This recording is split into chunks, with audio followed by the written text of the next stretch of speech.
Yan o. Yan. Yan. Diyan sila dumadaan. So, may nakita pa akong plywood yo at saka ayan guys, mega loud shoutout ano. So, andito tayo sa Pasig River Esplanade. Yung nakita nyo ay Paiti University and LRT. And ang kasunod niyan ay MacArthur Bridge. Yan ako. Yan.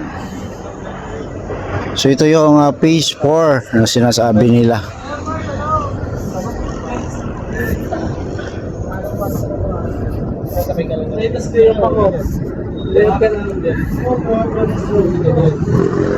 So dito ang bahagi na to medyo wala masyadong tao, pero darating ang araw mas masaya to kasi hindi pa talaga to tapos ang bahagi na to ngayon.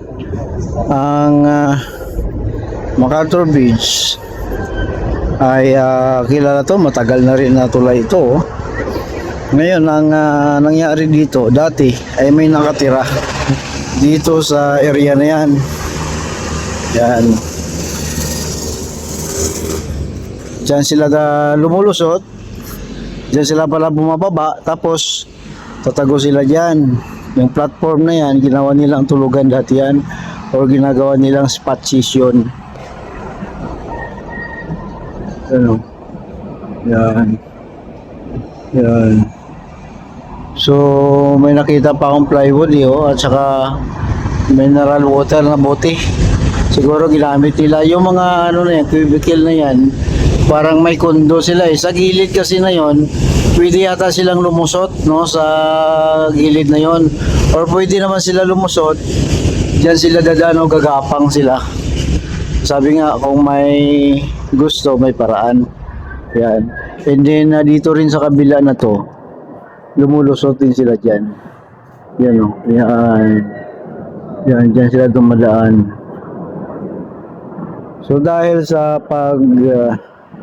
paggagawa ng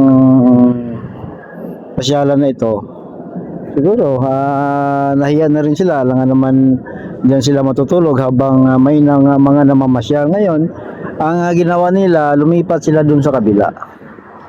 Medyo madilim na, pero yung poste na yung pinakalasa, diyan may nakatira diyan na mga tao. So ang estimate ko, yung nakatira dati dito ay diyan lumipat.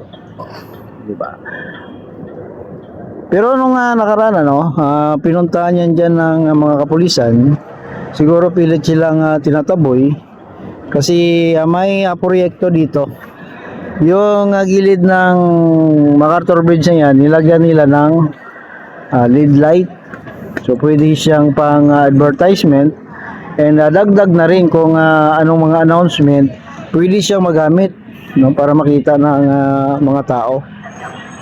So siguro dahil nga sa project na yan ay pinali sila kasi hindi naman appropriate at saka unsafe malay mo baka natutulog ka dyan, may ahas na lalabas, di ba? So dito naman sa mga food stall nakikita nyo may mga food stall na, so ready for occupancy na yan sa detalye yata pumunta lang kayo sa management ng Intramuros doon kayo mag-inquire. So may nakikita nga tayo, may nagatitinda na yan. Pero medyo konti pa lang ang pinakamarami kasing tao doon sa dulo sa may phase 3 na natawag sa pinakadulo nito.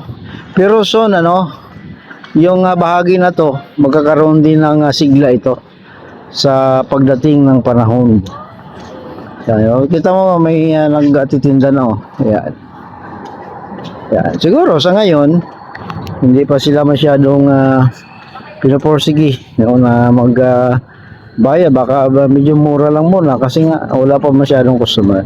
Pero nga pinaka blockbuster kasi doon sa kabila pinakamaraming tao. Ayan. So ito yung phase 2. Phase 1, phase 2 ito. Part pala ito ng phase 1. Sorry Yan.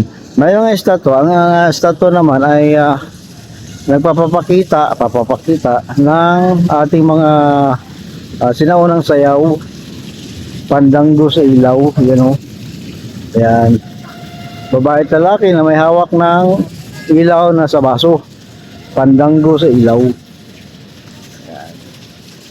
So, ito yung bahagi na to ang pinakauna-unahang binuksan on sa Pasig River Esplanade. May mga upuan, no? Hindi siya nakadesign, para nga pasyalan lang siya. Pero maliban sa phase 3 and phase 4, nakadesign talaga for business kasi may mga stall siya eh. Pero soon, abangan natin yan, yung dyan banda sa may parang plaza, may MacArthur landing. Talagang makikita nyo dyan ang maraming tao, no, napupunta, tsaka yung maraming stall. So ito yung phase 1. So dito guys, makikita natin na yung mga mascot ay mga cartoon characters kasi dahil lang kabila i-manage na ng Intramuros, so gusto nila ng mga mascot ay national hero. So dati puro yan mga cartoon characters, no? Ngayon dito na sila kasi yun ay sakop ng Intramuros. Maybe dito sila binigyan ng space, no? Para dito sila mag anong tawag dito, mag station, or dito sila mag standby ang mga cartoon characters. Yan. So marami yan sila, no? Maya maya magdatingan yung iba dyan.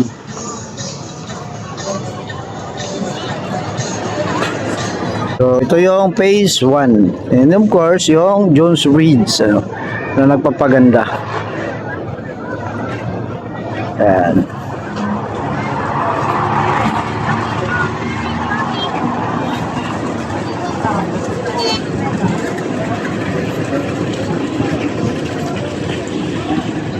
Yan, pasyal na kayo dito guys sa Pasig River Esplanade. Yan may dumaan pa na tagbo to.